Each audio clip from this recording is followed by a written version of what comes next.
ગુજરાત વિદ્યાપીઠની વાત કરીશું કે જ્યાં 71મો પદવીદાન સમારોહ યોજાયો હતો। મુખ્ય મહેમાન રાષ્ટ્રપતિ દ્રૌપદી મુર્મુ અહીં હાજર રહ્યા, તેમજ રાજ્યપાલ આચાર્ય દેવવ્રત અને મુખ્યમંત્રી ભૂપેન્દ્ર પટેલ પણ હાજર રહ્યા હતા।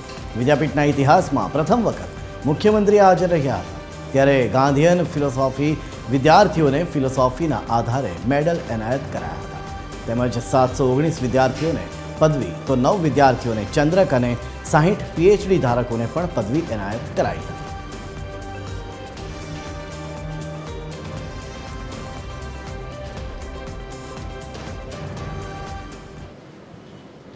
राष्ट्रपिता महात्मा गांधी के प्रमुख कार्यस्थल अहमदाबाद में आकर मुझे बहुत प्रसन्नता हो रही है।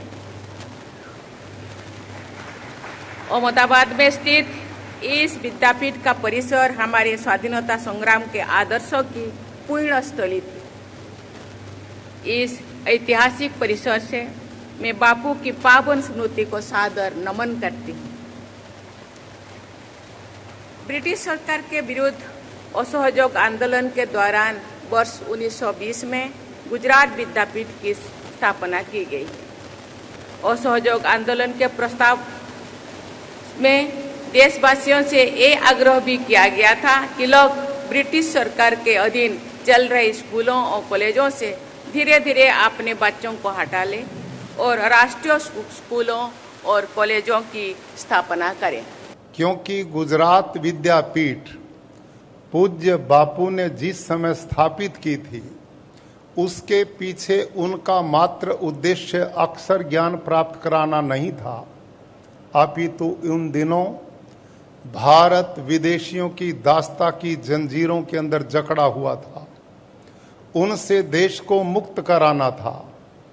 और पूज्य बापू ने भारतीय जीवन मूल्य जो ऋषियों ने दिए थे, उनको अपना हथियार बनाकर दुर्दांत ऐसी सत्ता को यहाँ से बेदखल करने का काम किया।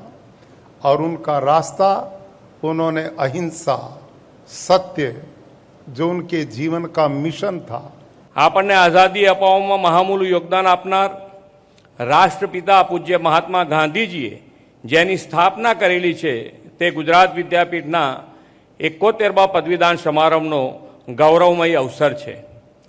પરમ સન્માનીય રાષ્ટ્રપતિ મહોદયા શ્રીમતી દ્રૌપદી મુર્મુજીના હસ્તે પદવી પ્રાપ્ત કરનાર સૌ સૌભાગ્ય આ અમૃતકાળમાં વિદ્યાપીઠના સૌ વિદ્યાર્થીઓને મળવાનું છે।